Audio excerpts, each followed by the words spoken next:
Reports in Russia suggested that Prigozhin and his second-in-command, Dmitry Yotkin, both died in the crash after traveling back from Mali, where they'd spent some time earlier this week now. Obviously, that means that there are around 50,000 Wagner soldiers, who we believe to still be remaining with the group, who are now without a leader. Other reports suggested that many leaders of the group there were, of course, 10 people on board the plane, including free crew. But the other 7 who weren't crew may have been all the leaders of the group, everyone in command. And all of them may now be dead now. We know that several Wagner-supporting Telegram channels on the social media app used by millions of people in Russia have suggested tonight that they will launch a second march on the Kremlin, and that they will see to it that Putin be overturned and toppled if their leader is dead. Which, as we now know, is the case. The timing of when this happened, if it is, as some people have already theorized, an inside job authorized by Vladimir Putin, is incredibly interesting. It is exactly 2 months to the day since Prigozhin's forces began that ultimately doomed march on Moscow, now just hours after the crash, and hours after footage online showed fiery wreckage with bosses strewn throughout. Vladimir Putin was on stage commemorating the 80th anniversary of the Battle of Kursk in World War II. Whatever's gone on with Prigozhin tonight, he seems to not be bothered.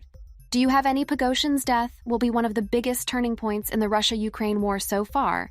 What we know about Prigozhin is that he began life as a humble hot dog seller, quickly rising through the ranks and racking up rubles quicker than he could ever imagine after opening his lunchtime snack stand on a Moscow market. After being released from jail for stealing in 1979, he'd later go on to found a range of restaurants after becoming part of the oligarch class in the aftermath of the collapse of the Soviet Union that led him to get an introduction to rising star Vladimir Putin, who only recently had become Russian president in 2001. He then became a Kremlin contractor, which allowed him access to Putin. There are photos of the two of them even dining together, with Prigozhin's meal was prepared personally by some of his very best cooks put on the table. He then went silent for around 10 years, became an elusive figure, and very rarely gave interviews even to the Russian press. In 2014, we know he started the Tver to Wagner private military group, using tactics such as paying prisoners who are already in jail to be freed from their sentences, but only on the condition that they would fight for his Wagner Group. They began life in the Donbass region of Ukraine in 2014, but spread around the world, even reaching places like Belarus and Central Africa, where they were still operating until just days ago.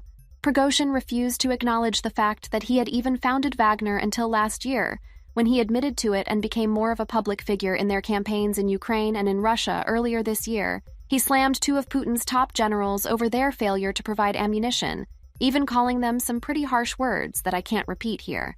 He was, by all accounts, a brutal warlord, someone who endorsed the killing of his own soldiers.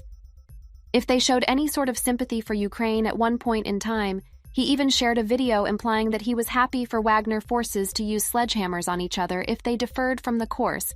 He is, of course, best known for his aborted march on Moscow in June this year. After he simply had enough of Vladimir Putin, he bragged during the mutiny that his forces marched for hours, virtually unopposed, and eventually reached an area around 200 miles south of Moscow, amid reports that Vladimir Putin had packed up in the Kremlin and fled for his countryside retreat.